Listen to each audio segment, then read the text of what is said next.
हम लोग क्या कर रहे हैं, देखिए पहले कि समझिए कि ये रेवेन्यू एक्सपेंडिचर्स क्या होते हैं। रेवेन्यू एक्सपेंडिचर्स और कैपिटल एक्सपेंडिचर्स क्या होते हैं। कैपिटल एक्सपेंडिचर्स, ये मैंने बेसिक अकाउंटिंग टर्म्स में बहुत डिटेल में बताया था, और अभी मैं उसे रिवाइज कर रहा हूँ because it is frequently going to appear here in your journal entries. If I say goods purchased ₹50,000, तो ये हमारा रेवेन्यू एक्सपेंडिचर्स है। गुड्स हमारे पास क्या होते हैं? They are the item in which we are dealing. हम उसे खरीदते हैं किस काम करने के लिए? रीसेल करने के लिए। क्या बोलते हैं उसे? Goods. So goods purchase year is your revenue expenditure, ठीक है। फिर मैंने आपको एक बात बताई थी, और क्या, इसे परचेज करते समय देर आर थ्री पॉसिबिलिटीज कि आप क्या पे कर लें। आप कार्टेज पे कर लें, आप कैरियज पे कर लें, या आप क्या पे कर लें? फ्रेट पे कर लें। पॉसिबिलिटी बनती है। सामान मंगवा रहे हैं भाई, कैरियज पे करना पड़ेगा, कार्टेज पे करना पड़ेगा, फ्रेट पे करना पड़ेगा, ठीक है। कैरियज होता है सामान सिर पर रख के ले जाना। आपने चांदी चौक मेरी फेवरेट जगह है, वहां जाएंगे आप। आपने देखा होगा छोटी मोटी गलियों में लोग सामान सर पे रखे कुली टाइप के लोग लेके चलते हैं। रेलवे स्टेशन में जो कुलीज होते हैं वो कैरियज बोलते हैं उसको, ठीक है। ये मैं बता चुका हूँ कई बार, ठीक है। उसके बाद आप क्या करते हैं? जब आप अपना सामान रिक्शा में, टेम्पो में और पोर्टर के थ्रू मंगवाते हैं, उसे क्या बोलते हैं? कार्टेज बोलते हैं, ठीक है। मूवेबल व्हीकल के थ्रू चलता है। लेकिन जब आप अपना बड़े लेवल का ट्रांसपोर्टर के थ्रू, ट्रक के थ्रू, एयरवेज के थ्रू, एयरक्राफ्ट के थ्रू, शिप के थ्रू ले जाते हैं, तो क्या बोलते हैं? उसे फ्रेट बोलते हैं। तो ये डिपेंड करता है, बहुत बल्क आपके कंटेनर चलते हैं, ऐसा चलता है। If the containers are going on, उस पे चलता है सारा का सारा काम ये। तो क्या हुआ? Cartage, carriage, freight. अब जरा समझिए, if on purchase of goods you paid cartage, carriage and freight, this is considered as revenue expenditure, ठीक है जी। अब मैं दूसरी तरफ चला आया। मैंने बोला क्या? Furniture purchase, furniture purchase ₹5 lakh का, ये मैंने फर्नीचर परचेज करा। और फर्नीचर परचेज करने में मेरा क्या लग गया? I got cartage, I got carriage, या मैंने बोल दिया क्या? फ्रेट। ये लग गया मेरा। Now furniture purchase is a capital expenditure. ये रूटीन एक्सपेंडिचर है, क्योंकि आप फर्नीचर परचेज करते हैं क्या करने के लिए? आप फर्नीचर परचेज करेंगे, ये थोड़ी उसे रीसेल करने के लिए। You are not a furniture dealer. Furniture is an asset to you. तो जो फर्नीचर आपके लिए क्या एसेट है, वो आपने जो खरीदी फर्नीचर, उस पर अगर आपने कार्टेज पे कर दिया, कैरेज पे कर दिया, फ्रेट पे कर दिया, it is also consider as what? Capital expenditure. आज जो हम जनरल एंट्री डिस्कस करेंगे उनमें यही चीज आने वाली है, ठीक है। नहीं, तुमने 5 लाख का फर्नीचर खरीदा और कार्टेज पे कर दिया 10,000 रुपए का, तो योर फर्नीचर की cost will be 5,10,000। Understood? It will be included, it will be included in your assets. ये आपके एसेट्स की कॉस्ट में जुड़ जाएगा। इसका ध्यान रखेंगे, गॉट इट।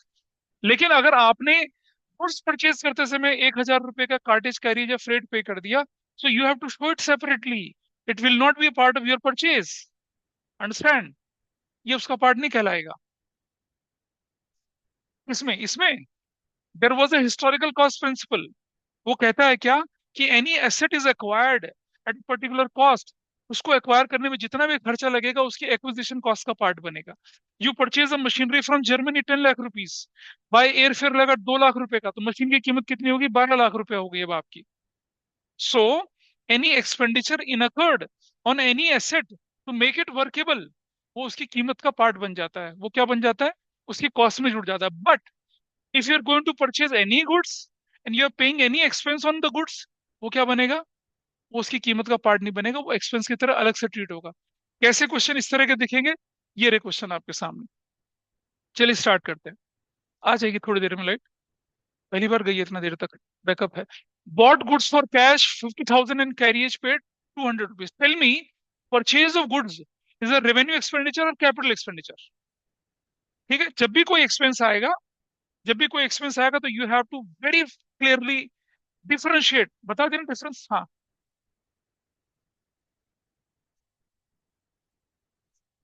हाँ हाँ, बिल्कुल। कैपिटल एक्सपेंडिचर, कैपिटल नहीं, कैपिटल एक्सपेंडिचर। कैपिटल एक्सपेंडिचर शब्द क्यों बोला जाता है? क्योंकि हम कैपिटल गुड्स बोलते हैं, इकोनॉमिक्स बोलते हैं कैपिटल गुड्स, फैक्टर प्रोडक्शन। तो ये एसेट्स कहलाती हैं। इसीलिए हम कैपिटल कैपिटल एक्सपेंडिचर का मतलब ये नहीं कि कैपिटल से निकाल के खर्च किया, इसका मतलब ये नहीं होता। Got it? तो ये वो एक्सपेंडिचर्स होते हैं जिन्हें हम एक्सपेंस नहीं बोलते, ये हमारी एसेट्स होती हैं। लैंड खरीद लिया, बिल्डिंग खरीद ली, मशीनरी खरीद ली, ये हमारे लिए कैपिटल एक्सपेंडिचर्स हैं।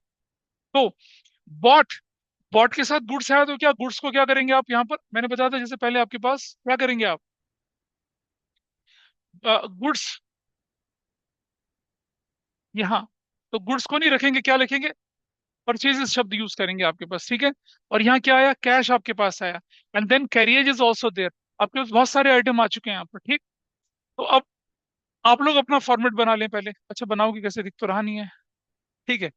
पर चलो मैं आपका इसकी सर्जरी देखिए। इसमें इफेक्टेड अकाउंट कौन कौन से हैं? देखिए affected account, there is one account purchase. Purchase business के लिए क्या होता है? एक्सपेंस। इंक्रीज हो गया तो क्या करेंगे? डेबिट। Is it okay? दूसरी बात cash, cash is for business assets, decrease हो गया तो क्या करेंगे? Credit. That is also fine. और तीसरा पार्ट क्या? Carriage. Carriage is what? To business expense. बढ़ गया तो क्या करेंगे? डेबिट। ठीक है जी। आओ देखें जरा कैसे करते हैं। और जो how will do this entry. अब आप लोग फॉर्मेट बना लीजिए, मैं फॉर्मेट नहीं बनाऊंगा। डेट के कॉलम में 1 2 3 डालिए, डेट के कॉलम में 1 2 3 डालिए। ठीक है, चलो बना ही लेता हूँ फॉर्मेट। तुम बोलोगे फिर आपने फॉर्मेट नहीं बनाया था, तो हमने भी नहीं बनाया। मैं तो एग्जाम दूंगा नहीं, एग्जाम तो आप ही लोगों को देना है। So this is the format for general entries. ठीक है। और मैं बार बार बोल रहा हूँ, मैं देखता हूँ कुछ बच्चे क्या करते हैं, पूरा आधा पेज ये दो पर्टिकुलर अमाउंट के लिए छोड़ देते हैं। ऐसा नहीं करेंगे। Tiniest portion you have to leave for this. यहाँ देखिए, ये ज्यादा सिर्फ अमाउंट ही तो लिखना होता है। ये एक छोटा सा कॉलम आप बनाएंगे किसके लिए? एलएफ के लिए। And the major portion here, ये डेट के लिए भी छोटा सा कॉलम बना देंगे आप। ये particulars, particulars, this is LF. ये डेबिट रुपीज में, this is credit, this is in rupees. और यहाँ लिखेंगे आप डेट। ठीक है। और कभी भी लिखे तो क्या लिखेंगे? In the books of, in the books of, जो भी बंदा होगा उसका बुक्स में। और क्या लिखेंगे आप यहाँ पर? Journal entries. ऐसे करके ये फॉर्मेट बनता है आपका। इस फॉर्मेट में काम करना है आप लोगों ने, फॉर्मेट में काम। और बोला स्केल पेंसिल रखने के लिए, लेकिन रखते नहीं हो। क्या क्या चीज हमारे पास आई? परचेजेस। क्या हमारे पास आया? परचेजेस। क्लास को, हाँ, कौन बोला? This is fine. तो अब हमारे पास क्या क्या इफेक्टेड आइटम है? परचेजेस इज वन आइटम, दूसरा कैश है, फिर कैरियज है। तो कैसे लिखिएगा जरा देखिए यहाँ पर। यू विल राइट, और आपके पास ईयर दे रखा कोई? नहीं, कुछ नहीं दे रखा। तो आप क्या करेंगे यहाँ पर? Nothing, you will right only one. You will right purchases account debit, this is first thing.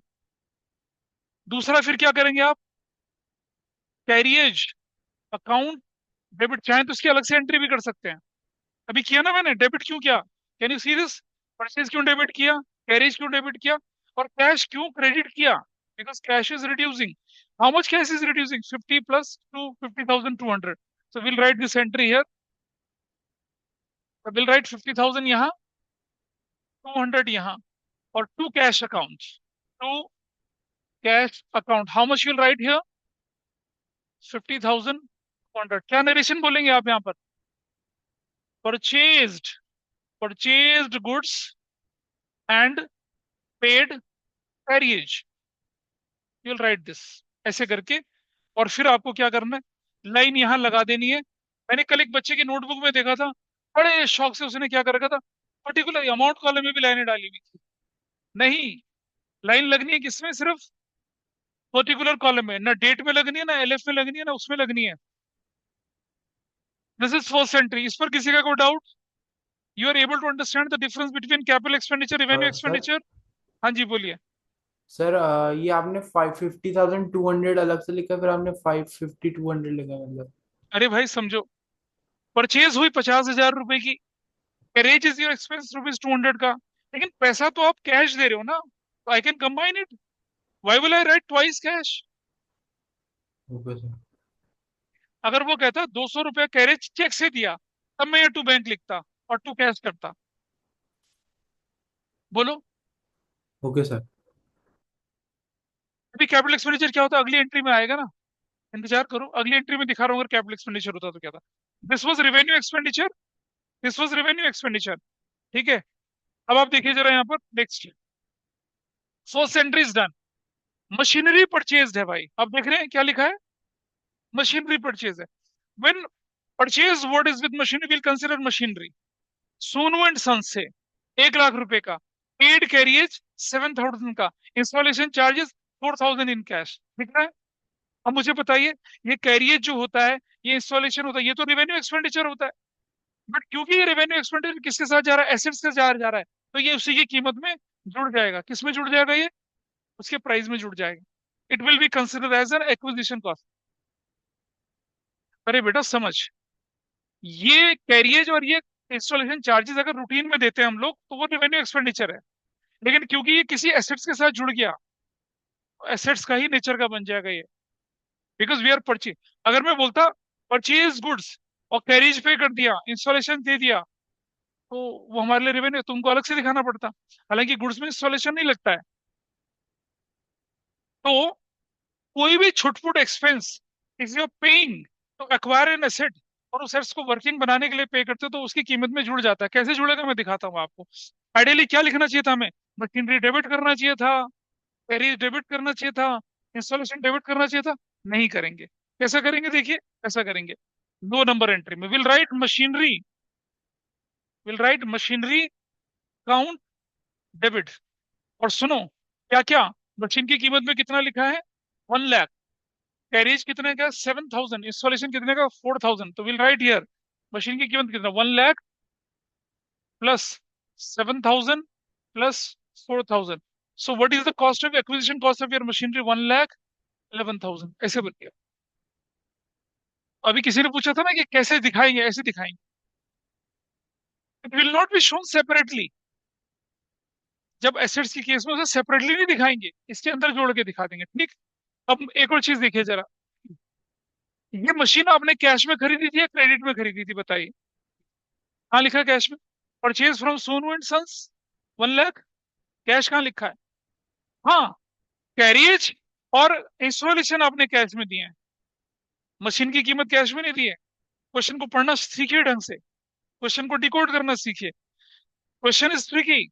बंदा क्या सोचता है, सोनू एंड सन्स है तो क्या, मैंने आपको बताया था, when the name of a person is given, when the cash specifically is not given, तो क्या मानेंगे उसे, क्रेडिट मानेंगे। तो मशीनरी क्रेडिट में खरीदी है, लेकिन सोनू एंड सन्स बोले भैया इंस्टॉलेशन और कैरियज ये कैश दे जाओ। हमने कहा ले लो भाई, ज्यादा थोड़ा ही है, दे दिया। Is that clear. कैसे दिखाएंगे अब इसको देखिए जरा। To to Sonu and sons, Sonu and sons हमारे लिए क्या है, एक लायबिलिटी है, ठीक है। सोनू एंड सन्स के नाम पे कितना दिखाएंगे आप यहाँ पर, you will show here, Sonu and sons के नाम पे दिखाएंगे आप 1 लाख रुपया, ठीक है। और टू कैश अकाउंट कितना दिखाएंगे आप यहाँ पर, 11,000। क्योंकि 7 and 4, 7 and 4 11 you are paying in cash, 7 and 4 you are paying for installation. और किसके लिए दे रहे हैं आप, इंस्टॉलेशन के लिए, और किसके लिए दे रहे हैं, कैरिज के लिए दे रहे हैं। Is that clear. कैपिटल का एक्सपेंडिचर का रेवेन्यू एक्सपेंडिचर का फर्क पता चला। कैरिज ऊपर हमने अलग से लिखा था, यहाँ कैरिज के ऊपर से नहीं लिखा, किसकी कीमत में जोड़ दिया। तो क्या बोलेंगे यहाँ पर हम लोग, purchased machinery from Sonu and sons, ऐसे कर देंगे, कैरिज वैरिज लिखने की जरूरत नहीं है। और या जैसे आपके टीचर बोले वैसा लिखना है। नहीं समझ में आता तो पूरे ट्रांजेक्शन लिख दीजिए बीइंग करके। I hope you are able to differentiate between revenue expenditure and capital expenditure. इस एंट्री में ऊपर वाला रेवेन्यू एक्सपेंडिचर था, नीचे वाला, ऊपर में परचेज भी रेवेन्यू एक्सपेंडिचर है, तो पेरेज भी रेवेन्यू एक्सपेंडिचर है। नीचे अब मशीन खरीद रहे हैं, इट्स अ कैपिटल एक्सपेंडिचर, तो मशीन पे लगने वाला इंस्टॉलेशन चार्जेस, मशीन पे लगने वाला कैरियज, वो भी कैपिटल एक्सपेंडिचर बन गया, उसकी कीमत में जुड़ जाएगा।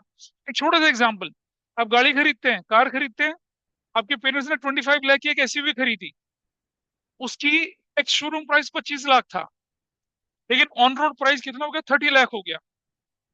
तो जो ऑन रोड प्राइस हुआ, टैक्सेस वगैरह लग गए, अब 30 लाख की एसयूवी पड़ी है आपको, आपने क्या किया, उस एसयूवी में एसेसरीज लगा दी करोल बाग से, बम्पर शम्पर डिस्को लाइट डांसिंग लाइट वो सब लगवा दी, 5 लाख का खर्चा और आ गया। अब आपकी कितने की पड़ गई, 40 लाख की। That is your capital expenditure, वो उसकी कीमत में जुड़ेगी। ठीक है। लेकिन अब अगर आप उस गाड़ी को चलाते हैं, रोज पेट्रोल भरवाते हैं, वो नहीं उसकी कीमत में जुड़ेगा। पेट्रोल भरने से क्या गाड़ी की कीमत बढ़ती है? नहीं। That is what, revenue expenditure. उस पर जो इंश्योरेंस कराएंगे हर साल आपका, वो क्या है, रेवेन्यू एक्सपेंडिचर। ठीक है। लेकिन अब आपने क्या किया, अपनी गाड़ी के अंदर एक बहुत ही एडवांस जीपीएस ऐड करवा दिया। ठीक है। और अपनी छत को, रूफ को काट के बिल्कुल सनरूफ वाली बना दिया, और वैल्यू ऐड कर दी उसमें। तो वो एक्सपेंडिचर क्या कहलाएंगे, अब कैपिटल एक्सपेंडिचर कहलाएंगे। आपकी एसेट को इंप्रोवाइज करने के खर्चे वो कैपिटल एक्सपेंडिचर कहलाते हैं। ठीक है। एक सिनेमा हॉल है, मल्टीप्लेक्स है आपका, उसमें बेटा insurance is insurance recurring nature का होता है। इंश्योरेंस से आपकी कीमत, अच्छा सुनो, ये घर है, इसमें व्हाइट वॉश करवा दूं तो इसकी कीमत 2 करोड़ बढ़ जाएगी? नहीं। लेकिन इसके अंदर एक फ्लोर ऐड करवा दूं तो क्या हो जाएगा, इसकी कीमत बढ़ जाएगी। वैल्यू एडिशन होना चाहिए कुछ। आपका एक मल्टीप्लेक्स है जिसमें 500 सीट है।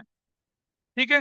आपने एसी ठीक लगा दिए, आपने साउंड सिस्टम डॉल्बी करवा दिए, आपने रिक्लाइनिंग चेयर बना दी, उससे आपकी जो चेयर थी उसको रिक्लाइनिंग कर दिया, थोड़ा तिरछा कर दिया, उनकी गद्दियां बदल दी।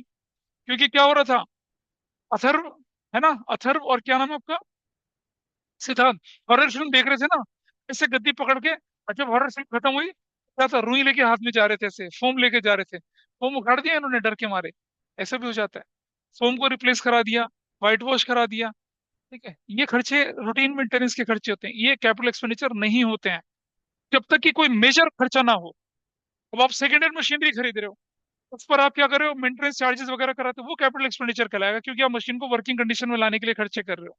Anyway, let's come to the general entries now. तो second is done. Why we debited machinery? Because our assets are increasing. Why we credited cash? Because we are paying cash. Why we credited Sonu and sons? क्योंकि हमारे लिए liability है वो, बढ़ गया तो credit करना है। ठीक है। Sonu and sons was liability, बढ़ गया तो क्या किया, क्रेडिट। और ये जो कार्टेज और कैरियज थे, ये और जो कैश था, कैश हमारे लिए क्या था, कैश वॉज एन एसेट्स, घट गया तो क्या किया, क्रेडिट।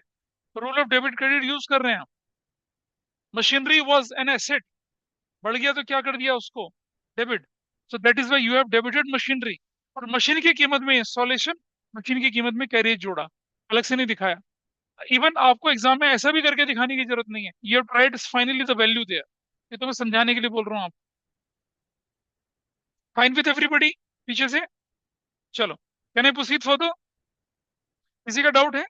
अब अगर रूल डेबिट क्रेडिट नहीं पढ़े तो ऊपर से निकल रहा होगा ये। Next, paid 2000 for repairing of office furniture. अब बताइए कौन सा एक्सपेंडिचर है ये? ऑफिस फर्नीचर की रिपेयरिंग कर ली, है ना। भाई क्या नाम है तुम्हारा, अरहान। अरहान हमारे ऑफिस में आता है, अपने टेंगले टेंगले बच्चों को लेके आता है, बच्चे सोफे पे कूद रहे हैं, है ना, जिम्नास्टिक कर रहे हैं, और कूद कूद के फाड़ दिया सोफे को, अब हमें रिपेयर कराना पड़ गया। ये कौन सा खर्चा हुआ भाई? This revenue expenditure. ठीक है। तो क्या करेंगे अब हम, ये पेड है तो क्या हमारे लिए, cash. Cash is what, assets. कम हो गया तो क्या करना है, क्रेडिट। और रिपेयरिंग क्या हो गया आपके लिए, एक्सपेंस है, बढ़ गया तो क्या करेंगे, debit. This is how you have to write it. You will write repairing charges debit to cash. अब office furniture debit to cash नहीं करेंगे यहाँ पर, because you are not purchasing it. Got it? समझ में आई बात ये वाली? तो क्या करेंगे, देखिए इधर नंबर 3 एंट्री में क्या लिखेंगे, repairing account debit to cash account. What? अरे बेटा स्पेसिफिक एक्सपेंस है ना रिपेयरिंग, रिपेयरिंग एक्सपेंसेस लिख दीजिए आप। चलो, ये तो मन का खेल है, बस मन की खुशी है। अमाउंट कितना था, 2000 का। रिपेयरिंग अकाउंट डेबिट कर लीजिए। अब आपके मन में नहीं अच्छा लगता तो लो, रिपेयरिंग एक्सपेंसेस अकाउंट डेबिट कर लीजिए। Value is 2000, value is 2000। इस तरफ से करेंगे हम लोग। क्या आप लोग देख पा रहे हैं इधर, ऑनलाइन में जो बैठे हैं?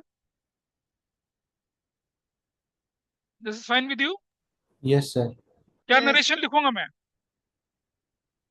क्या नरेशन लिखेंगे, जो हमारा काम हुआ है उसी की narration, repairing of office furniture.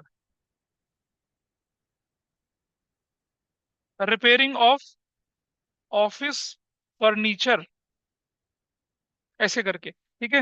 And then I draw line, ये लाइन में ड्रॉ कर दूंगा इसको, ठीक है। अब मैं अपने पेज को ऊपर स्क्रॉल कर रहा हूँ। कोई ऐसा है जिसके मन से आवाज नहीं आ रही कि ऐसा क्या हुआ, है ना। कई बार होता है ना कि फॉर द टाइम बिंग कहते हैं चलो देख लेंगे, फिर बाद में फिर वो अंदर पड़ा रह जाता है सारा का सारा, वो कभी क्लियर नहीं होता है। चलो इसको ऊपर बढ़ाते हैं, विल गो फर्दर, और ऊपर चलते हैं।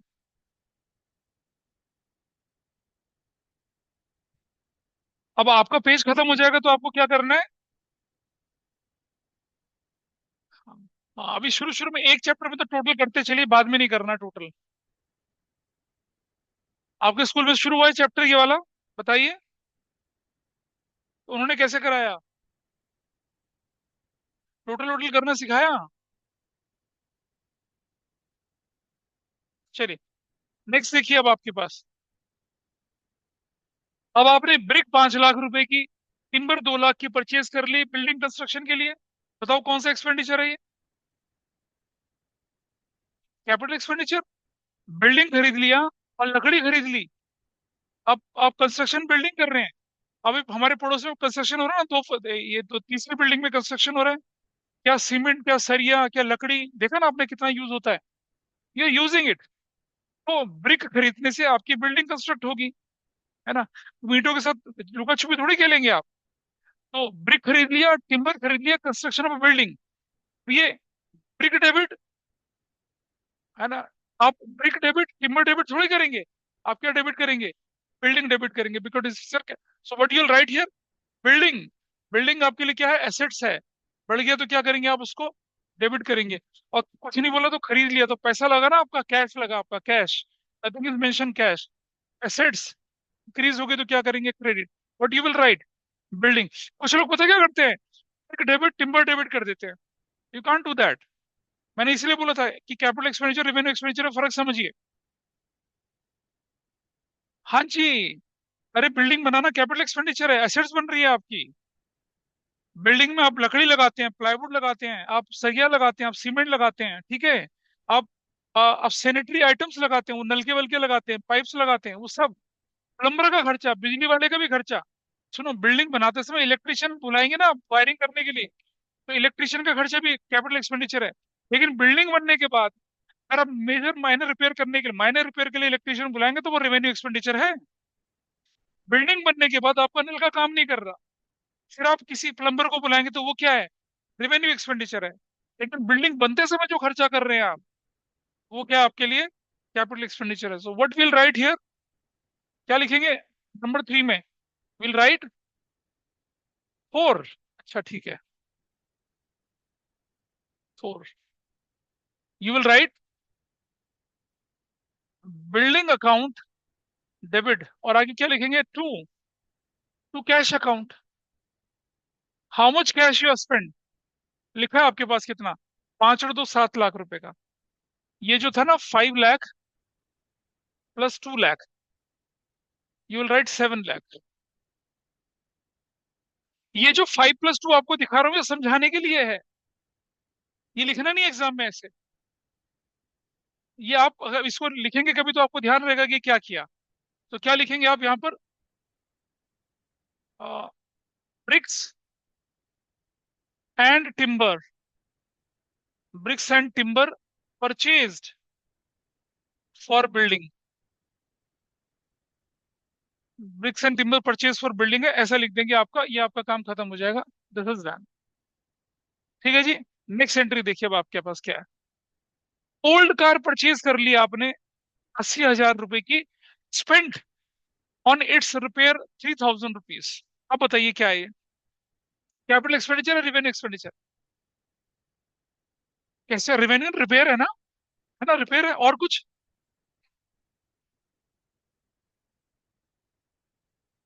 सुनो, पुरानी गाड़ी खरीदेंगे, उसके रिपेयर करेंगे तभी तो चलने लायक बनेगी वो, ठीक है। नई गाड़ी की रिपेयरिंग कराएंगे तो क्या कहलाएगा, रेवेन्यू एक्सपेंडिचर। लेकिन पुरानी की रिपेयर करेंगे तो क्या कहलाएगा वो, कैपिटल एक्सपेंडिचर कहलाएगा। तो what you will write here, यहाँ यहाँ नंबर 5 में, old car is what to you, assets. बढ़ गया तो क्या करना है, डेबिट। और खर्चा कर दिया कितना, ये ओल्ड कार खरीदी, ये भी कैपिटल। इसके रिपेयर पे 3,000, ये भी कैपिटल। तो टोटल पैसा कितना खर्च किया? 83,000। वो पुरानी गाड़ी आपको कितने की पड़ गई? 83,000 की। So your capital expenditure is 83,000। तो क्या करेंगे एंट्री अब यहाँ पर?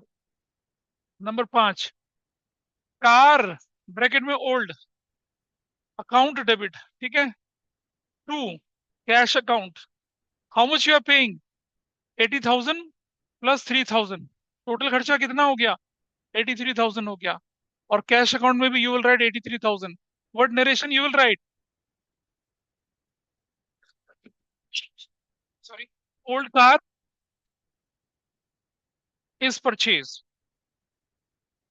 वह बहुत है इतना, रिपेयर रिपेयर दिख जाएगा अपने आप।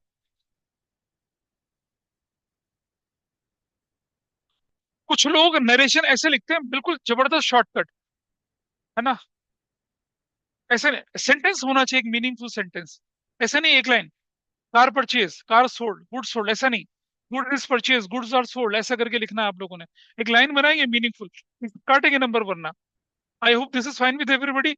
Y we debited old car या car, and why we credited cash, is that okay with everybody? बोलिए। चलिए नेक्स्ट देखिए। अब आप देखिए जरा ध्यान से। Purchase building for 3 lakh, paid 2% brokerage on it's purchase, also इनकट 25,000 in registration. बताओ कौन सा रिवेन्यू एक्सपेंडिचर, कौन सा कैपिटल एक्सपेंडिचर, बताइए। बोलो भाई।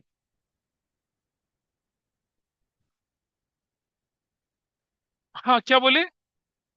बिल्डिंग कैपिटल हो गया, और ब्रोकरेज रेवेन्यू हो गया, और रजिस्ट्रेशन भी रेवेन्यू हो गया, और ठीक है। And you guys are absolutely wrong.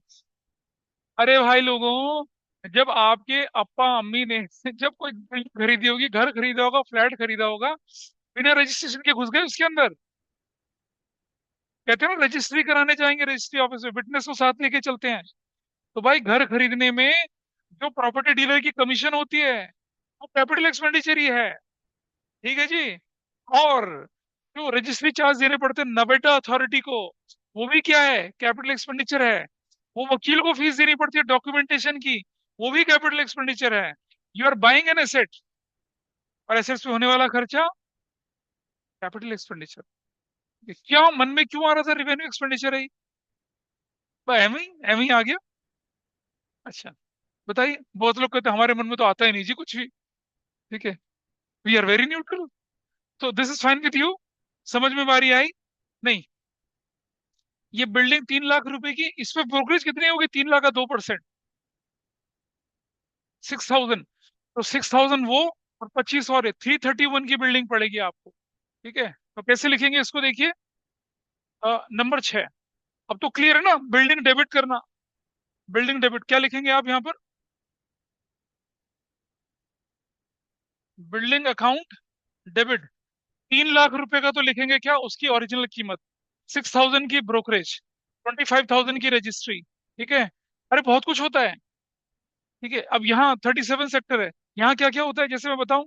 आपकी पहले फ्लैट की कीमत लगेगी, फिर ब्रोकरेज का पैसा जाएगा, फिर नोएडा अथॉरिटी से रजिस्ट्रेशन होगा, फिर यहाँ की जो आर्मी अथॉरिटी थी उनको भी पैसा देना पड़ता है। मतलब जितना जितना पैसा लगेगा सब उसकी कीमत में जुड़ेगा। तो what is the final price? कितनी फाइनल प्राइस हुई? 3,31,000। Understand the difference between revenue expenditure and capital expenditure. टू क्या करेंगे भाई? टू कर देंगे क्या?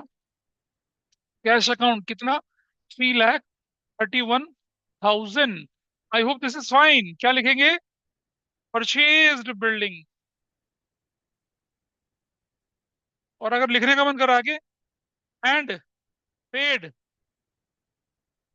Brokerage, comma register. अबे मेरा मन नहीं कर रहा इतना लिखने का, हट मैं नहीं लिखता। इतना कौन लिखे यार? Why should I right? आप लोगों को लिखना है ये। हम लिखेंगे सीधा सीधा, राजाओं की तरह। परचेज्ड बिल्डिंग,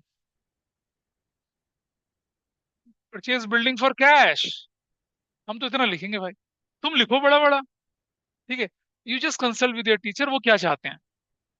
नरेशन इंडिकेटिव होनी चाहिए, मैंने इंडिकेटिव नरेशन लिख दिया। आपको मन है लिखने का, purchase building for cash, paid registration, paid brokerage, वो भी लिख दीजिए। Write it, there is no harm. जितना कॉम्प्रिहेंसिव बनाएंगे उतना अच्छा। ठीक है, इसको करते हैं खत्म। चलते हैं अगली ट्रांजेक्शन पे आप। ठीक है, चलो इसको ऊपर करें थोड़ा सा। और ऊपर करते हैं, और ऊपर करते हैं। लीजिए,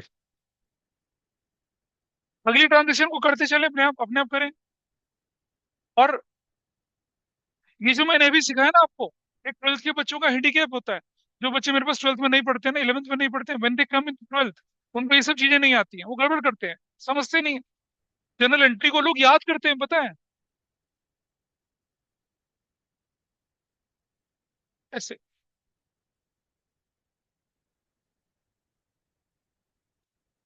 रट्टाफिकेशन नहीं चलेगा भाई। आइए देखें। So transaction next, paid 5 insurance premium on building and life insurance premium 3,000। बताओ क्या होगा। अब बताओ कौन सा एक्सपेंडिचर है ये। आपकी बिल्डिंग खड़ी थी, उसमें क्या किया आपने, फायर इंश्योरेंस प्रीमियम दे दिया 5,000 का, और फिर आपने क्या कर दिया, लाइफ इंश्योरेंस प्रीमियम भी भर दिया 3,000 का। रेवेन्यू एक्सपेंडिचर ना, कैसे कैपिटल बता। अभी इंश्योरेंस प्रीमियम देने से क्या बिल्डिंग की कीमत बढ़ती है? अंडरस्टैंड। क्या इंश्योरेंस प्रीमियम से कोई वैल्यू एडिशन हो रहा है आपके एसेट्स में? नहीं हो रहा। तो क्या बनेगा ये, रेवेन्यू एक्सपेंडिचर। कैसे लिखेंगे, आइए कैसे लिखते हैं देखिए। तो अब क्योंकि ये फायर इंश्योरेंस एक्सपेंस है, और दूसरा वाला भी एक्सपेंस बनेगा, तो टोटल एक्सपेंस कितना हुआ आपके पास, 5 और 3 8। और एक्सपेंस बढ़ गए तो डेबिट, और कैश घट गया तो क्या, क्रेडिट। ऐसा करेंगे तो क्या लिखेंगे बताइए, what we have to write. हाँ, हाँ बोलो बोलो, क्या लिखना है, नंबर 7 क्या लिखेंगे। इंश्योरेंस प्रीमियम अकाउंट डेबिट कितने से, अमाउंट बोलो, 8,000 से। और टू क्या करेंगे, कैश। वैसे इंश्योरेंस प्रीमियम हमेशा चेक से जाता है, प्लीज ध्यान रखिएगा, ठीक है। तो LIC लेती है इंश्योरेंस प्रीमियम कैश पर, चलो ठीक है, कैश या बैंक, कैश ही कर लेता हूँ, कैश अकाउंट। कितने से, 8,000 से, ठीक है। और क्या लिखेंगे यहाँ पर,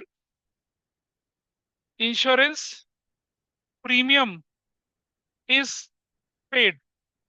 ठीक है जी, लिख लिया सब लोगों ने इसे, लिखा, लिख लिया ना, लिख दिया। Guys this entry is absolutely wrong, बिल्कुल गलत है ये। तो बताओ गलती क्या है। हाँ बता। हाँ अलग अलग लिख लेते हैं, चलो ठीक है। हाँ वो सही बोली, देखो भाई, लाइफ इंश्योरेंस इज ड्रॉइंग्स। अबे एक बात बताओ, ये कल भी बताया था मैंने, सुनो, लाइफ इंश्योरेंस दिया जाता है ओनर की लाइफ पर। ओनर की लाइफ पे बिजनेस क्यों भरेगा इंश्योरेंस प्रीमियम, तो हो गया गलत, है ना। अब मैं कैसे करूंगा ठीक है से, back back back back back back, मेरा तो काम ऐसे चल जाएगा। भाई तुम लोग क्या करोगे, काटोगे ना, मजा आ गया, ठीक है। So I put, I write here, I write, insurance premium कितने का था, 5,000 का, ठीक है। ये गलती वो होती है जो एग्जाम में करते हैं। और जो लाइफ इंश्योरेंस है उसके लिए लिखेंगे क्या, ड्राइंग्स, ड्राइंग्स अकाउंट डेबिट। अगर life insurance premium of manager होता, तब मैं उसे इंश्योरेंस प्रीमियम मानता। सिर्फ लाइफ इंश्योरेंस है तो क्या कहलाएगा वो, ओनर की लाइफ का, कितने रुपए का, 3,000 रुपीज का। And then what will write here, to cash account, और कितने रुपए का, 8,000 का। और क्या बोलेंगे, paid insurance premium and life insurance premium. ये आपने दोनों पे कर दिया, ऐसे करके। यू हैव टू डिफरेंशिएट, ठीक है, दिस इज फाइन।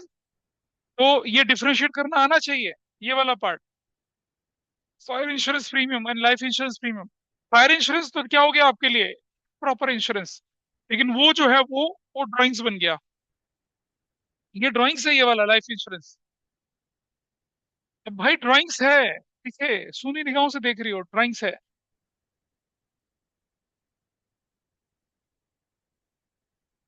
मैंने क्या बोल रखा है आप लोगों को, as soon as you enter in the class, mark your attendance and put that phone on that side.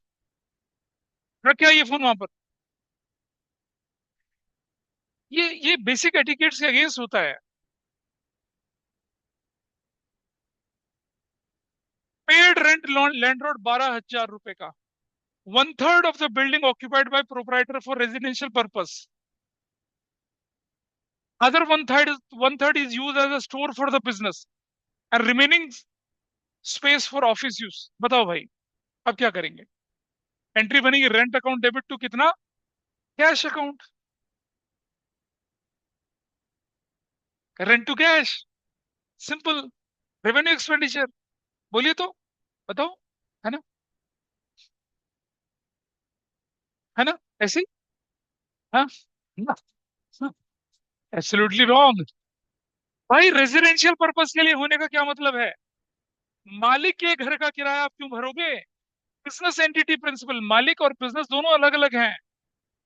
Business के ऑफिस का रेंट बिजनेस भरेगा, है ना, बोलेंगे तो जाती है, मालिक भी बिजनेस भी। भाई इमोशनल नहीं होना अकाउंटिंग में।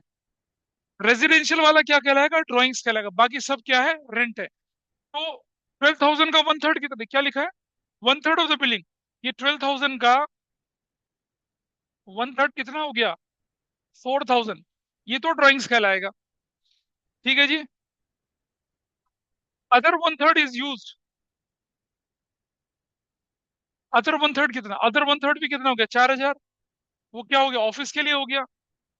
बाकी क्या ठीक है, बाकी तो सारा का सारा क्या बन गया, ऑफिस एक्सपेंसिव बन गया ना। नंबर 8, क्या लिखेंगे, ड्राइंग्स अकाउंट डेबिट। अभी ड्राइंग्स को डेबिट क्यों करते हैं भाई, because it reduces capital. Accounting question में पढ़ा था ना, ड्राइंग से क्या होता है, कैपिटल रिड्यूस होती है, और कैपिटल रिड्यूस होगी तो क्या करेंगे, उसे डेबिट करेंगे। तो you'll right drawings debit, how much amount, 4,000। और क्या बोलेंगे, रेंट, या क्या बोलेंगे, ऑफिस रेंट। रेंट बोलोगे सीधा सीधा, क्योंकि वो ऑफिस के लिए भी यूज कर रहा है, स्टोर के लिए भी यूज कर रहा है। रेंट अकाउंट डेबिट, वो कितने से जाएगा, 8,000 से जाएगा। और टू क्या हो जाएगा, cash account. You are paying cash कितना, 12,000। If you are paying by, if you are paying by what, cheque, तब हम बैंक लिखेंगे, अदरवाइज नहीं लिखेंगे। मेरे ख्याल से समायरा, आरब और हंसिका, आप समझ पा रहे होंगे हम क्या कर रहे यस सर। हैं। Paid rent for business and owner, ऐसे करके आप इसको लिख सकते हैं। यू विल क्लोज दिस, ये हो गया आपका पार्ट पूरा, ठीक है। तो ये जो ये स्पेसिफिक क्वेश्चन जो था, ये कैपिटल एक्सपेंडिचर रेवेन्यू एक्सपेंडिचर के बीच में डिफरेंस कराने के लिए था आपका, है ना। आई होप आप डिफरेंस समझ पाए होंगे, ठीक है। और ये आएगा आपके एग्जाम में 100%, मैं बता रही हूँ, इन्हीं में से कोई एंट्री आएगी। और मुझे पूरा भरोसा है तुम में से कुछ लोग उसे गलत भी करके आओगे। हर साल ऐसा होता है, वो कहते हैं सर चिंता ना करो, हम है ना, आपके भरोसे को टूटने नहीं देंगे, जरूर गलत करके आएंगे। 8 हो गया पूरा। So your question is done. अब ये ग्रैंड टोटल, टोटल का बाप टोटल का दादा, आप अपने आप करते रहिए, I will not do that, ठीक है।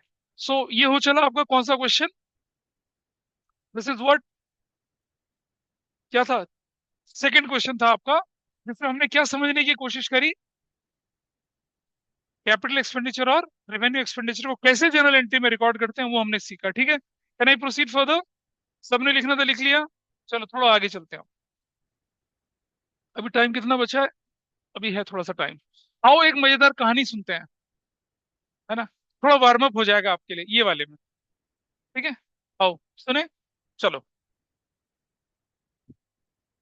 कोई मुझे बताएगा कि कोई जॉइंट फैमिली में रहता, भरे पूरे परिवार में, ओ बड़ी सी जॉइंट फैमिली, चाचा दादा मामा, नहीं मामा तो नहीं रहेंगे खैर, चाचा होंगे, दादा होंगे, ताऊ जी के बच्चे, चिल्लर पिल्लर खूब घूमते रहते हैं, है किसी का बड़ा परिवार, है कोई, सब न्यूक्लियर न्यूक्लियर है। अरे ऐसा भी नहीं कि ग्राउंड फ्लोर में पापा रहते हो, फिर बीच में आप रहते, मतलब चाचा फिर ताऊ, ऐसा किसी का नहीं है, कोई नहीं जॉइंट फैमिली वाला यहाँ, तुम हो, फिर मजा ही नहीं आएगा कुछ चीज से। किसी का भी नहीं जॉइंट फैमिली है। हाँ, अरे मैं अपने ऊपर थोड़ी ना, बड़ा मजा आने वाला है, मैं अपनी बेइज्जती थोड़ी कराऊंगा। और कोई, अच्छा चलो ठीक है, किसी के दो तीन भाई बहन है क्या, एक से क्या होना है। अच्छा दादा दादी के साथ रहते हैं कोई, है किसी के, ये बहुत बढ़िया, ये दादा दादी के साथ रहते हैं, बहुत अच्छा, चलो बढ़िया, ठीक है। अब बुरा ना मानना, मैं जिसका एग्जांपल लूंगा, ठीक है। हाँ, हाँ इसी को पकड़ते हैं, कौन कौन रहता है बता। हाँ, फैमिली में कौन कौन है, हाँ चलो देखते हैं। सबसे पहले कौन है, सबसे पहले कौन है? सबसे बड़े कौन है? दादू। ठीक है। ओहो, ये तो ज्यादा हिल गया कुछ। सबसे पहले हमारे पास कौन आए? ये हमारे पास है दद्दू। ठीक है। लैंडलॉर्ड हैं जी। उसके बाद कौन है? हाँ, दादी भी हैं। दादी थोड़ी ऊपर बनानी चाहिए थी मुझे, लेकिन कोई बात नहीं। ये हमारे पास दादी आ गई। ये दादी हैं आपकी, ठीक है। दादी हो गई आपकी, और बताइए कौन है? ठीक है जी। फिर पापा आ गए आपके। पापा। उसके बाद कौन है? हाँ, मम्मी भी है, अच्छा। अच्छा होंगी ना, ठीक है। मॉम भी है, चलो ठीक है, और बताइए कौन है फिर? हाँ, भाई भी हैं, चलो जी ठीक है इधर। ये भाई हो गए, और कौन है? भाई।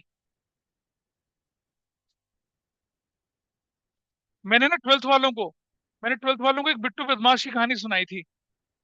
लेकिन चलो, जब तुम ट्वेल्थ में होगे तो बताऊंगा, और कौन है? बहन। एक आध और ले लिया ना फैमिली में कोई। एक और ले ले थोड़ा सा। एक, एक और ले लेते हैं। एक और भाई। ठीक है। एक एक बहन और ले लेते हैं, चल। ठीक है। मतलब थोड़ा सा, मतलब डिस्काउंट वाली बात नहीं है, थोड़ा ऐसा कर लेते हैं कि ये हमारे सबसे बड़े भाई थे। दिस इज भाई। अरे यार, भाई। ठीक है। उसके नीचे फिर कौन है? बहन एक और है। उसके नीचे फिर कौन है? फिर एक भाई और है। फिर उसके नीचे कौन है? एक बहन और है। मतलब भरा पूरा परिवार है। ईश्वर का दिया बहुत कुछ है। ठीक है। सपोज सपोज ये बहन ये है, ये बहन है वो नीचे, सबसे छोटी सबसे खोटी, ये वाली बहन। ठीक है जी। अब एक दो तीन चार पाँच छह सात आठ लोग बैठे हैं, ठीक है। क्या आपके चाचा चाची भी हैं कोई क्या? बना लेते हैं, एक एक और बना लेते हैं, एक और बना लेते हैं। चचा। चचा एंड चची। ये और बना लेते हैं, ठीक है। ऐसा करके अब इनके भी हो जाएंगे कुछ। भाई एक और हो गया। फिर ये क्या हो गया? फिर बहन हो गई।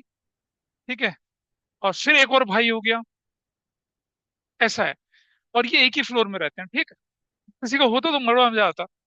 चलो जी ठीक है। अब होता क्या है कि रेफ्रिजरेटर की जो सेल है, वो सर्दियों में ज्यादा होती है, गर्मियों में ज्यादा होती है? ठीक है जी। प्राइस बड़ा कम मिलता है। गर्मियों में ज्यादा प्राइस में जाएगा, सर्दियों में ज्यादा प्राइस में जाएगा। हाँ, सर्दियों में ज्यादा प्राइस, गर्मियों में। और और जो रेफ्रिजरेटर की बेस्ट बाइंग का टाइम कौन सा होना चाहिए? सर्दियां। क्योंकि ऑफ सीजन डिस्काउंट चल रहे होते हैं भाई। ठीक है जी। इतना परिवार है, हर बच्चा राक्षसों की तरह खाना खाए। ठीक है। जो कुक है वो क्या करते हैं? कुक खाना बनाते हैं। तो कई बार बच्चों का मूड होता है, कई बार नहीं होता, बच जाता है खाना। तो रेफ्रिजरेटर चाहिए था। इन्होंने क्या करा, छोटी बहन इनको बोला गया, अच्छा, parents want to make them independent. इनको बोला जाओ मार्केट में जाओ, रेफ्रिजरेटर के प्राइस पूछ के आओ, हमें रेफ्रिजरेटर खरीदना है। ये मार्केट में जाती है और बोलती है, आपने देखा होगा ना, 165 लीटर के, 200 लीटर के, 500 लीटर के, 1000 लीटर के, 1200 litre, double door, triple door, 40 40, पता नहीं कैसे रेफ्रिजरेटर आते आते हैं। इसमें डिसेंट सा बड़ा सा मीरा टाइप का 6x4 का रेफ्रिजरेटर चाहिए था। ये मार्केट में जाती है, दुकानदार से पूछते, भाई ये बता, ये रेफ्रिजरेटर कितने का है? कह रहा, मैडम प्राइस तो कितना है, 1 लाख रुपया है, लेकिन आपको मिलेगा ऑफ सीजन डिस्काउंट कितने में, 80,000 में। यानी कि हम आपको 20,000 रुपए के डिस्काउंट पे ऑफर करेंगे। इसने कहा ठीक है भाई। ये एक दुकान में गई, दूसरी दुकान में गई, 5 दुकानों में पूछ के हर जगह वही कहानी है कि भाई 1 लाख का है, ऑफ सीजन डिस्काउंट है, आपको 20,000 कम में मिलेगा। ठीक है। अब मुझे बताइए, अगर ये 5 दुकानों में जाएगी तो इसको कितना डिस्काउंट मिलने वाला था? 20,000। अलग अलग दुकानों में गई तो। हाँ। हाँ, है ना। सारे बच्चे तुम्हारी तरह समझदार थोड़ी होते हैं। ठीक है। तो अब क्या हुआ? ये बड़ी खुशी हुई, से बड़ा आनंद आया। ये कहती है, ये फिर क्या करती है, ये जाती है अपने बड़े वाले भाई को बोलती है, सुनो निकम्मे, तुम हमेशा बोलते रहते हो तो घर पे बोझ है। देख, मैं आज मार्केट में गई और मैं कितना, 1 लाख कमा के लाई हूँ। मैंने कहा अच्छा, 1 लाख कमा के लाई है? मैं तो कैसे कमा के लाई है? कह रहा देख, मैं एक दुकान में गई, मुझे 20,000 का डिस्काउंट मिला। बोल, अकाउंटिंग में पढ़ा था ना तूने, डिस्काउंट मिलना क्या होता है, इनकम होती है। तो 20 × 5, मैंने कितना कमाया, 1 लाख कमाया। ठीक है। अच्छा ये बात है। ये भाई साहब कहते हैं चलो बढ़िया। ये क्या करते हैं, ये सेक्टर 18 की पूरी मार्केट घूमते हैं। और ये क्या करते हैं, ये कहते हैं हमने 20,000 × 20। ये कहता है अबे छोटी, मैंने कितने का डिस्काउंट कमाया, मैंने कितने का डिस्काउंट कमाया देख, 4 लाख का डिस्काउंट कमाया। ठीक है। अब ये दोनों चौड़े होके जाते हैं बहन के पास, उनसे बोलते हैं ठीक है, तुम तो कुछ भी नहीं करती, देखो हमने तो धंधा खोला है, हम तो कमा रहे हैं अच्छी रेट में। बोलते हैं, अच्छा बताओ कितना, आओ इधर चलते हैं यहाँ दोबारा से। बड़ी वाली छोटी वाली क्या करती है, वो 20,000 × 30 शॉप में चली जाती है, कितना बोली, 6 लाख कमा के लाई वो तो। ठीक है जी। इधर ये भाई साहब जो होते हैं, ये तो सबसे बड़े हैं, इनके पास तो फटफटी भी होती है अपनी।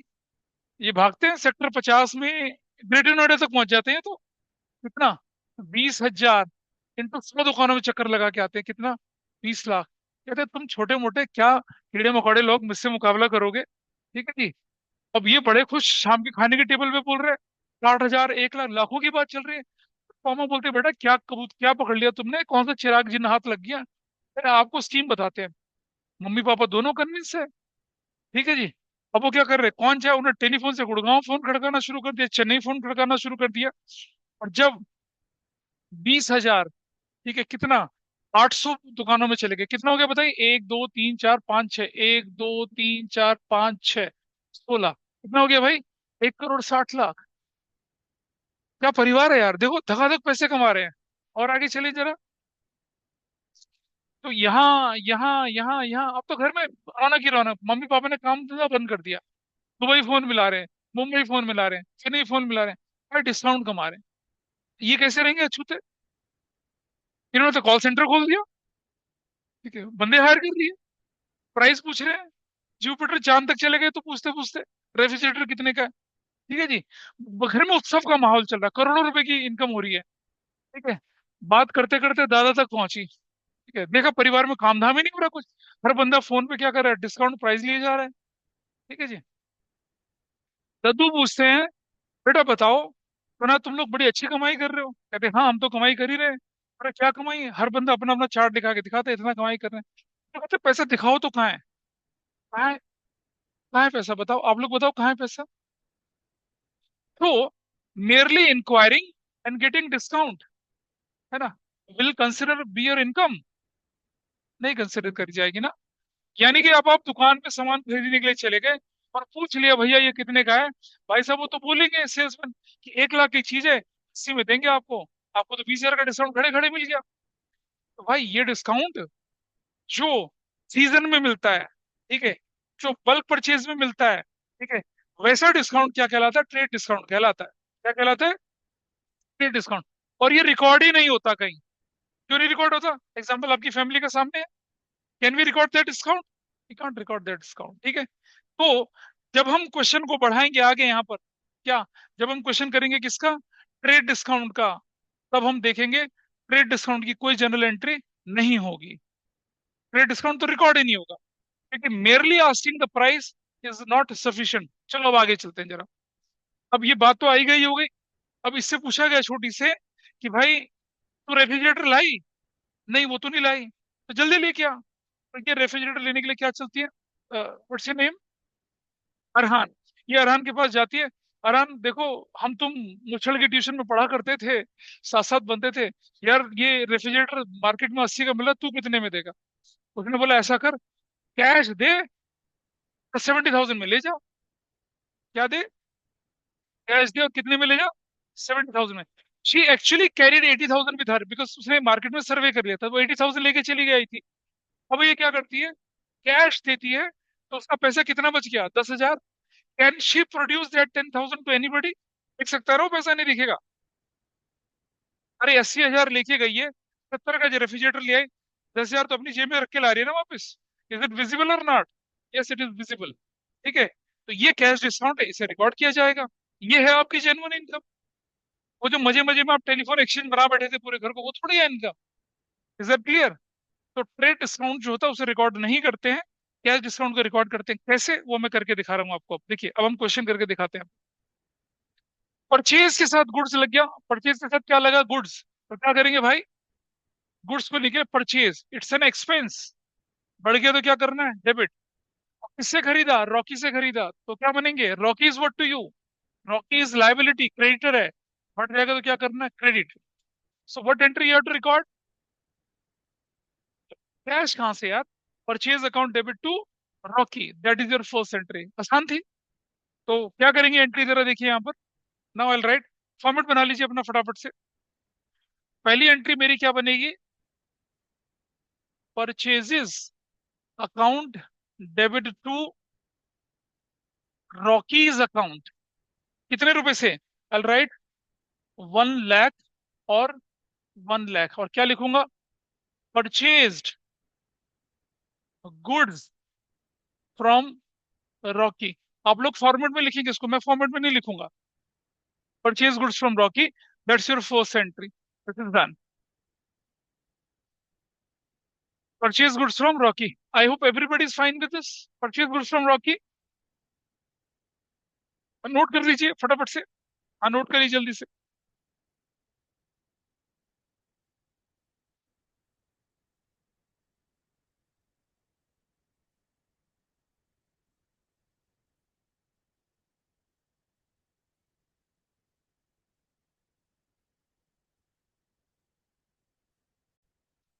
So next, purchase goods from Rahul, Rahul. List price क्या होती है, चिट लगी रहती है ना, चिट, टैग लगा रहता है, चिट लगी रहती है, देखोगे ना अपने कपड़ा खरीदते हैं कई बार, वो कपड़ा साथ लेके चले जाते हैं, वो चिट चिपकी रहती है। List price, chit price, tag price, वो सब होता है। लिस्ट प्राइस कितनी थी, 1 लाख रुपए की, लेकिन आपको कितने की मिली, what is your acquisition cost, 90,000। अब हमें तो प्रॉफिट हो गया ना, खरीदते समय प्रॉफिट या लॉस नहीं होता है, बताया था आपको। ठीक है जी, तो आपकी एंट्री क्या बनेगी, गुड्स के साथ परचेजेस, और कौन, राहुल। और एंट्री कितने की करेंगे आप, 90,000 की। तो what should be your entry, number 2, purchases. हे भगवान, कौन बोल रहा है ये, कौन, उठा ले मुझे अभी।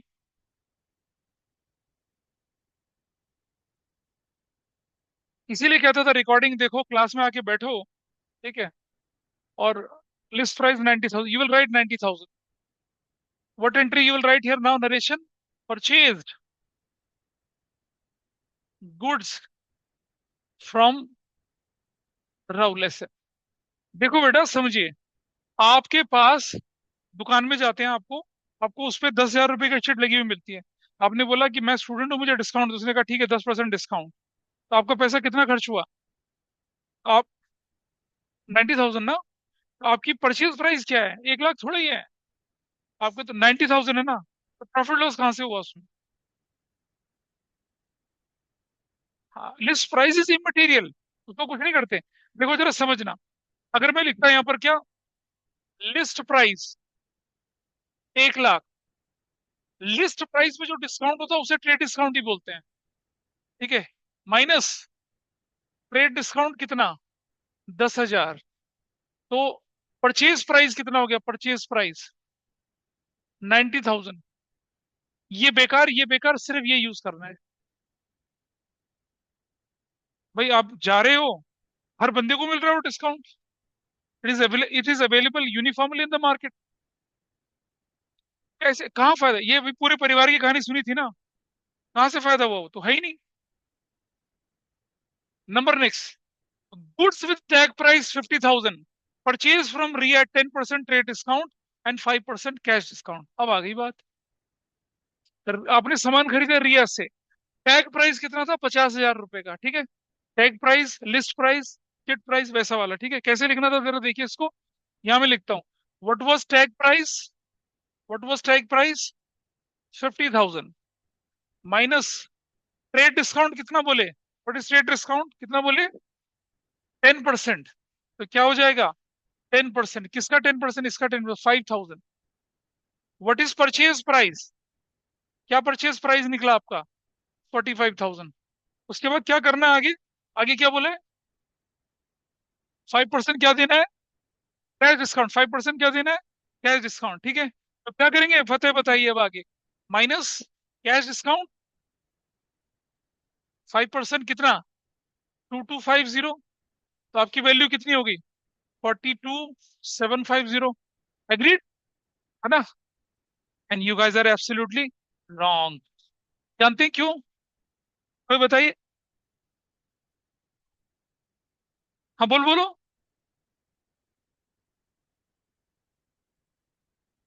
कैश डिस्काउंट मिलेगा ही नहीं यहाँ पर। कोई बताओ क्यों? क्योंकि सामान क्रेडिट में खरीदा है। बताओ तो। क्या लिखा है? Goods with tag price 50,000 purchase from Riya. In cash कहाँ लिखा है? बाय चेक कहाँ लिखा है? So you are eligible for what? Only trade discount. 5% discount तो बंदा ऑफर कर रहा है। जब कैश दोगे, कैश तो दिया नहीं तुमने, काहे का कैश डिस्काउंट भाई? क्वेश्चन को ढंग से पढ़ना है, ठीक है? तो understood, we are not eligible for cash discount here because we are purchasing on credit. तो जब आप उधार सामान खरीदेंगे तो फिर थोड़ी मिलेगा कैश डिस्काउंट आपको। तो इस क्वेश्चन में सिर्फ आपकी कहानी कहाँ खत्म हो जाएगी? You will not proceed further here, your story ends here. ये यहाँ खत्म हो गया। देखो बेटा, टैग प्राइस का कोई लेना देना नहीं, डिस्काउंट का कोई लेना देना नहीं। You will record the entry for 45,000। What is your entry number 3? क्या लिखेंगे? परचेजेस अकाउंट डेबिट टू क्या? रियाज अकाउंट। What amount? 45,000। 45,000 क्या लिखेंगे? Purchased goods from Riya at 10% trade discount. ये भी नहीं लिखोगे तो परचेज गुड्स फ्रॉम रिया लिख दोगे, छुट्टी। वर्किंग समझ में आ रहा है क्या हो रहा है? Why we are not recording trade discount? Understood? Trade discount का तो मतलब ही नहीं है। अरे जनरल एंट्री करते समय ट्रेड डिस्काउंट थोड़ी रिकॉर्ड कर रहे हैं हम। और दूसरा, कैश डिस्काउंट क्यों नहीं दिया? क्योंकि गुड्स क्रेडिट में खरीदी गई थी, है ना? अब आप देखिए अगला ट्रांजेक्शन, देखिए यहाँ पर जरा। यहाँ क्या लिखा है देखो जरा इधर। Purchase goods from Asha 1 lakh, 10% trade discount और 5% cash discount, paid full amount. When you pay full amount you are eligible for cash discount, ठीक है? इसको नहीं करेंगे अभी, क्योंकि अब मुझे आगे टेक्निकल एंट्री करनी है, इसे मैं अगली क्लास में डिस्कस करूंगा आपके साथ। I will not discuss it right now क्योंकि अभी टाइम नहीं है, ठीक है? क्योंकि और थोड़े से कंसेप्ट डीप में जाएंगे और उसमें मुझे वर्किंग करके दिखानी पड़ेगी, ठीक है? तो अगली क्लास में इसको हम पूरा करेंगे। और तब तक आप कोशिश करना चाहें तो कर सकते हैं। अरे पुस्तक तो दिखाओ, मंदिर आए प्रसाद तो मिलेगा ना, ठीक है? फाड़ डाली किताब। सो जनरल एंट्री के क्या क्वेश्चन आपकी ग्रिप में है अभी करने के लिए? अ, मेरे ख्याल से जो पिछले क्वेश्चन थे उनमें शायद, क्योंकि वो सिंपल थे तो डाउट मुझे लगता नहीं कोई आया होगा। अगर आया होगा तो I discuss in the next class. Meanwhile, एक मोर थिंग, क्वेश्चन 1 2 3 4 दिया था ना मैंने आपके पास? नहीं, 4 नहीं दिया था। 1 2 3 और 6 दिया था।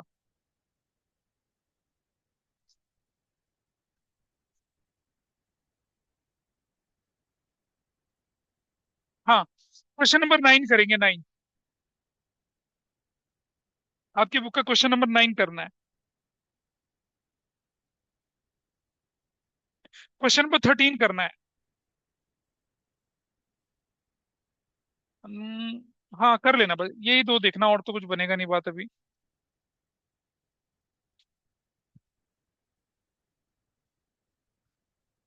हाँ इतना ही है अभी, और नहीं है अभी। अभी अगली क्लास में आप क्वेश्चन के लिए एलिजिबल बन जाएंगे ज्यादा क्वेश्चंस करने के लिए। तब तक बैकलॉग को पूरा कर लें, ठीक है?